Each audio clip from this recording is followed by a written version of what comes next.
আমার বাবা মারি গেল কি পরে এই আমরা দেশের ও দেশ বাংলাদেশ এই নম্বরের চেয়ারম্যানের বউয়ে মা ফুরি বিয়া দিছুন যাহার গুড়াশাল বিয়া দিছুন হিন্তনে জামাইয়ে চাকরি করতেও যে বিয়া দিছি হন ফেসুগন বিয়াই দিছি সার ফ্যাক্টরির চাকরি করতা অন্য আমারে দিলাইলা অন্য দিলাইলা বাদে অন তাকে আমি লোকাল অঞ্চল হইয়া আমি আইছি আর চেয়ারম্যান সবার মায় আমার আনছু নাই নারী তারা লুকাই আনিছু নাই আমার বাড়িটা বড় করছেন এখন তো আমার কেউ নাই।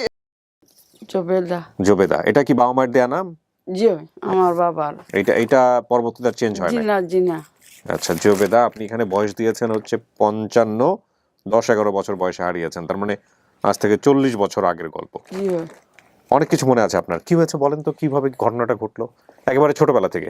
যে হিন্দু মুসলমানে যে ইউছিল আমরা বাড়ি ও সময় আমরা জুড়ে বার্থনে বাকইরা দিছে আমার বাবার খুব বিরাট অবস্থা আছিল। আচ্ছা, বার হইয়া দিছে আমরা নিজস্ব গরু গাড়ি দিয়া আমরা ইন্ডিয়া পার হইয়া দিছে। ঠিকানা দিছে আবার ও দেশও যাইতাম গিয়া 2 তলা ঘর পাইম আইয়া পাইছি কাঠের 2 তলা ঘর। আমরা রইছি বাস করছি, বেশি দিন করছি না। ইন্ডিয়াতে না বাংলাদেশে? মানে আপনার এটা হচ্ছে দেশভাগের সময়ের ঘটনা? এগুলো কি আপনি মনে আছে? আপনার তো বয়স তখন জন্মই হয় না, 1947 সালের গল্প, 1947 সালে দেশভাগ হয়েছে। এগুলো কি শুনছেন আপনি নাকি শোনা কথা, নাকি আপনার হচ্ছে নিজের চোখে দেখা? নিজের চোখে দেখা। এই সময় এখানে ছোট আসলাম আর কি। আচ্ছা, না এটা তো তাহলে তো বয়স মিলবে না চাচি, আপনার 47 সালে জন্ম মানে এখন আপনার 60 অনেক বয়স হওয়ার কথা, তো মিলে না কোনোভাবেই। আচ্ছা যাই হোক, আপনারা তাহলে কি ইন্ডিয়া থেকে বাংলাদেশে আসছেন? বাংলাদেশে আসছি। সারা ঠিকানা দিয়া দিছে, ও দেশও যাইতাম, ওখানেও যাইতাম। ইয়া 2 তলা ঘর পাইমু, পাইছে ইয়া 2 তলা ঘর। এর বাদে দুশ্মনে আগুন লাগাই দিল, জ্বলি গেছে। ও অন্যই আবার আমার বাবাই ঘর বানাইছে। আমার বাবা ঘর বানাইয়া নয়া ঘর রইছে, বেশি দিন বাস করছেন না। আমার বাবা কলেরা বেমারে বড় ভাইয়ের বউ আর আমার বাবা মারা গেছেন। আচ্ছা আচ্ছা। তাই আমার সৎ মা বয়সাল আসলা। আমার মা পরে আমরা হেসর তরফা আমার বাবার অবস্থা চালিয়ে আসলা। আমার সৎ মায়ের সংসার চালাইতে পারত না। আমার বাবা বিয়া করছিল। আপনাকে ওই মায়ের পেটে 1 ভাই 3 বোন? এক মায়ের পেটে? আচ্ছা, 3 বোন, আমি সবর ছোট। আমার বাবার খুব আল্লাহ মেয়ে আসলাম। আমার বাবা মারি গেল কি পরে এই আমরা দেশের ও দেশ বাংলাদেশ এই নম্বরের চেয়ারম্যানের বউয়ে মা ফুরি বিয়া দিছুন যাহার গুড়াশাল বিয়া দিছুন হিন্তনে জামাইয়ে চাকরি করতেও যে বিয়াই দিছি হন ফেসুগন বিয়াই দিছি সার ফ্যাক্টরির চাকরি করতা অন্য আমারে দিলাইলা অন্য দিলাইলা বাদে অন তাকে আমি লোকাল অঞ্চল হইয়া আমি আইছি আর চেয়ারম্যান সবার মায় আমার আনছু নাই নারী তারা লুকাই আনিছু নাই আমার বাড়িটা বড় করছেন এখন তো আমার কেউ নাই খাল্লা। ওকে, আপনি লিখে নিয়ে আসছেন, আমি একটু ছোট করে বলি। আমি ওনার ভাষাটা খুব একটা ভালো করে বুঝতে পারছি না, আমার মনে হয় অনেকেই বুঝতে পারবে না, কিন্তু উনি লিখে নিয়ে আসছেন, পড়ে শোনাই। ইন্ডিয়ায় বাড়ি ছিল নকশি করা কাঠের, আসবাবপত্র ছিল নকশি করা লাল কাঠের, সম্পদশালী ছিল বাবা, গৃহস্থ বড়, গরু ছিল, অনেক ক্ষেত জমি ছিল, ধান ক্ষেত সবজি, আচ্ছা আম কাঁঠালের বাগান ছিল। আচ্ছা, খাটের নিচে সোনা গয়না টাকা পয়সা রাখা হতো। হিন্দুরা অত্যাচার করে বাংলাদেশে পাঠিয়ে দেয়। বাংলাদেশের কোনো জায়গা সেটার নাম মনে নেই, কিন্তু যে জায়গায় ছিলেন সেখানে বাড়ি ঘর ছিল কাঠের, টিনের এবং পাকা। পাকা বাড়ি ছিল 2 তলা 3 তলা, কাঠের 2 তলা। তারপরে হচ্ছে থানার বাড়ি ছিল 2 তলা। বড় নদী ছিল, নদীতে লঞ্চ চলাচল করত, নদীর পাড়ে ঘর ছিল, এগুলোতে কাঠ চেরা হতো। বড় বড় গাছ সেখানে কাটা হতো, সেখানে বড় গুদাম ছিল, সরকারি ঘর ছিল, পাহারাদার থাকতো। নদীর পাড়ে বড় বাজার ছিল, নাম ছিল বাংলা বাজার। প্রতি সপ্তাহে একদিন মাঠে সিনেমা দেখানো হতো সন্ধ্যার পরে। আচ্ছা, ওনারা যেখানে এসে ওঠেন সেটা ছিল হিন্দুদের কাঠের 2 তলা বাড়ি। বাড়ির ভিতর ছিল পাকা ইটের মন্দির, বাড়ির পেছনে পুকুর ছিল, পুকুরের আশেপাশে অনেক হিন্দু বাড়ি ছিল। বাড়ির সামনে একটা ছোট খাল ছিল, খালের উল্টা পাশে ছিল থানালা। থানালা কি? সামনের পাশে থানালা। থানালা কি জিনিস এর পিছনে ছিল চেয়ারম্যানের বাড়ি। থানাল্লা কন্যা হ্যাঁ। আগে যে অফিস থাকতো থানাল্লায় আচ্ছা, আমি বুঝলাম না এটা। আচ্ছা, এখনো কোনো এক পাশে ছিল, এখানে কোনো এক পাশে ছিল কলেজ। ওনার ভবিষ্যৎ ভাষ্যমতে পশ্চিম সাইডে হতে পারে। হিন্দু বাড়িতে উৎসবে পাশা খেলা হতো। আপনার বাবার নাম কি? বাবার নাম হ্যাঁ? আমার আমার মন তাকি আছে হই ইসাক মিয়া, ইসাক মিয়া। ভাইয়ের নাম আসমত মিয়া, সৎ ভাই। জিয়সত ভাই। আর মামার নাম ছিল রাশিদ মিয়া, রশিদ। আপন বড় বোনের নাম ছিল জাহেদা, মেজ বোনের নাম জরিনা, আর আপনার নাম জোবেদা। জবেদা। আচ্ছা, ওনার বাবা দুটো বিয়ে করেছিলেন বাংলাদেশে আসার সময়, সাথে ওনার নিজের মা। বাংলাদেশও না বিয়ে হয়েছে হদেশও।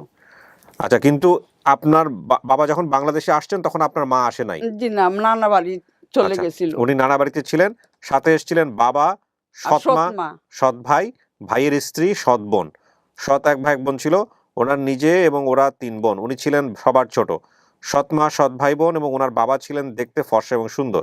বাংলাদেশে আসার 6 মাস বা 1 বছর পর বাড়িতে মানুষ আগুন লাগিয়ে দেয়, পুরা কাঠের বাড়ি জ্বলে যায়।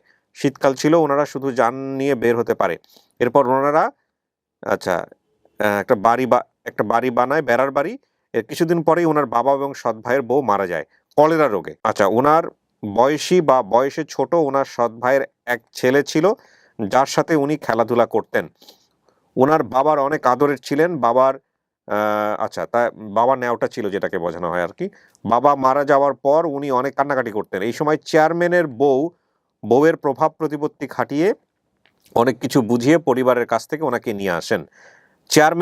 এই চেয়ারম্যানের বউ আপনাকে কেন নিয়ে আসলো? চেয়ারম্যানের বউয়ের সাথে আপনাদের পরিবারের কি সম্পর্ক ছিল? কিচ্ছু সম্পর্ক নাই। এ কি আপনার এলাকার চেয়ারম্যান? এলাকা আমরা বাড়ির আচ্ছা। পাশে আছি। আচ্ছা, সামনে। নিয়ে আসেন এবং ওনার মেয়ের বাসায় পাঠিয়ে দেন। এক লোককে দিয়ে ট্রেনে করে ফেঞ্চুগঞ্জ বিআইডিসিতে ওনার মেয়ের জামাই সার কারখানায় চাকরি করতেন। ওনাদের এক ছেলে এবং এক মেয়ে ছিল।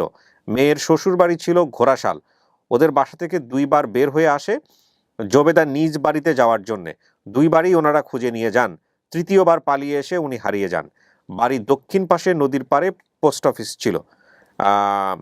এখানে আপনি বলছেন ঠিকানা হচ্ছে দিনাজপুর বাংলা বাজার। তার মানে কি আপনার বাবা দিনাজপুরে আসছিল?